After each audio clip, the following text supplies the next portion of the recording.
Hey guys, welcome back to the channel. I am Lukeness Monster. Today, we do have the worst to first Black Series Wave 34 figures. We do actually have a ton of worst to first videos already up on the channel, including Clone Troopers, Stormtroopers, Jedi, etc. A ton of videos, so make sure to go check them out if you are interested. Anyway, before we do get into the worst figure from Black Series Wave 34, if you are new to the channel, we are doing a giveaway. Once we hit 8,500 subs, I'll be giving away this Black Series Captain Rex figure. You do have to be subscribed to the channel so make sure you go down, hit the like button, and subscribe. And I will pick a random winner from the comments of my 8.5k giveaway video. So like I said, once we actually do hit 8.5k, I'll release that video, and I'll just pick a random comment to win. And plus, I just really greatly appreciate it, and it means the world to me. So anyway, on to the video. Coming in at the number 8 spot, as the worst Black Series figure from Wave 34, I gave it to Obi-Wan Kenobi. And now, this figure is by no means the worst figure in the wave, but it is actually a repack from the previous wave. This is actually a Wave 33 figure that they just repacked in Wave 34, and so because of that, I decided to give him the last spot in the wave. Like I said, he's actually not that bad. He's actually a really good figure, but just compared to the rest of the wave, since he is just a re-release, I did decide to put him at the bottom of the list. Now, coming in at the number 7 spot, as I guess technically the real worst figure from Black Series Wave 34, I gave it to Season 2 Greef Karga. Now, this is actually a big improvement from the original Greef Karga figure. I do love the brand new photoreal face, and I do love the more vibrant color scheme compared to like the dullish like tan beige color that the original figure had. But he just has this really long cloak that's all hard plastic, and it kind of turns him into a traffic cone. He doesn't get much articulation, and it hinders a lot of his articulation and his mobility. So because of that, I did decide to leave him towards the bottom of the list. Coming in at the number 6 spot, I gave it to the brand new Baby Yoda figure, Grogu, whatever you want to call him. This figure, I wanted to put a little bit lower, but as much as I thought about it, he really is the best Baby Yoda we've gotten in the line.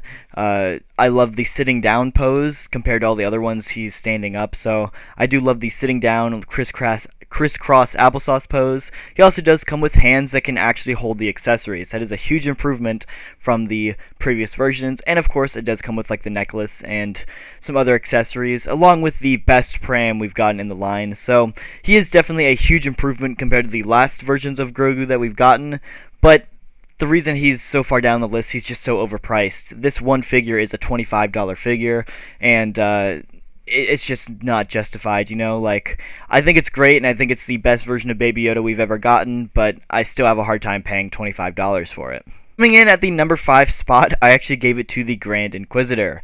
Now, I absolutely love this figure. I do want to get that out there, but he just kind of didn't live up to the hype. I absolutely loved both of the other Inquisitors that came with the Kenobi wave, with like the 5th brother and the 3rd sister, and so to get the Grand Inquisitor was like really exciting. I really love the promo shots of this guy and him getting revealed, but he kind of just didn't live up to the hype. I think the cape kind of sits weird, and then I also think his shoulder pads, while they are very big, they just kind of feel really loose, and they feel like they're gonna like fall off if you twist it too much. And then of course, I guess the elephant in the room is his massive Mega Mind head.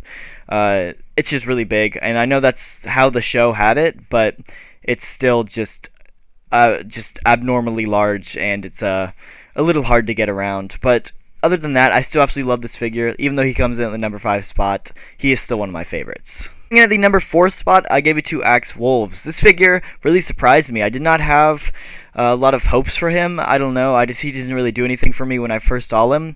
But getting him in hand, he is a great figure. I do think the like face sculpt and the photoreal came out amazing, and I also just love the color scheme of the character, like the matte black for the armor mixed with the nice like deep blue color. It just turned out really cool. I love the color scheme, and just great paint apps all around.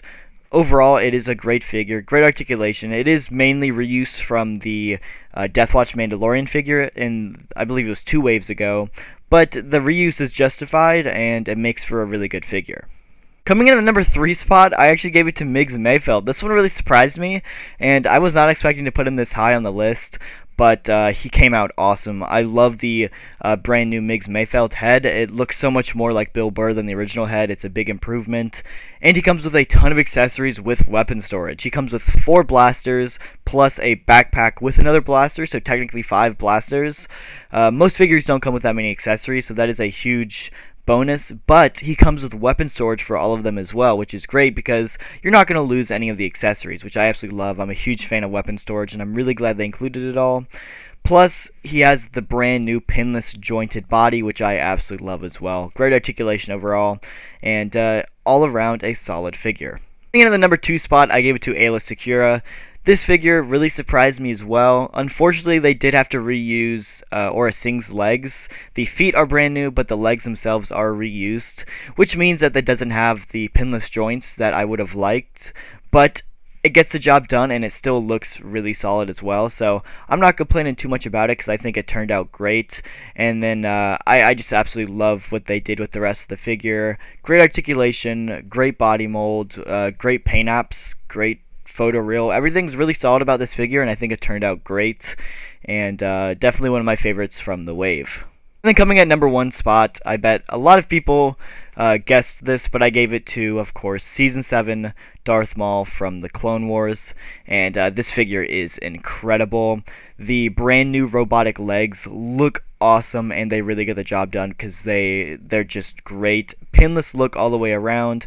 He does reuse the chest from the like Apprentice Darth Maul from the comic book line, but it makes sense because he does kind of have that in the show, so the reuse is justified, and it looks great. It's not like a bad reuse, it's a good reuse, and I really love how that came out. Then I do love the overlay that they did use for like the belts and then like the shoulder sashes, I want to call them. Overall, it is a great figure. Also do love the brand new head they chose. This is by far the best Maul head we've gotten in the line, and it looks really, really good. And of course, the awesome double-bladed lightsaber that does have the Clone Wars accurate hilt. So overall, I love how this turned out. I cannot complain, and he definitely deserves the number 1 spot because he is a purely amazing figure. So yeah, overall, let me know what you guys think about this wave and my rankings. Do you guys agree or disagree? And comment down below what you guys would have ranked them. And make sure to hit that like button, subscribe, because that is going to do it for the video. And I'll see you guys in the next one.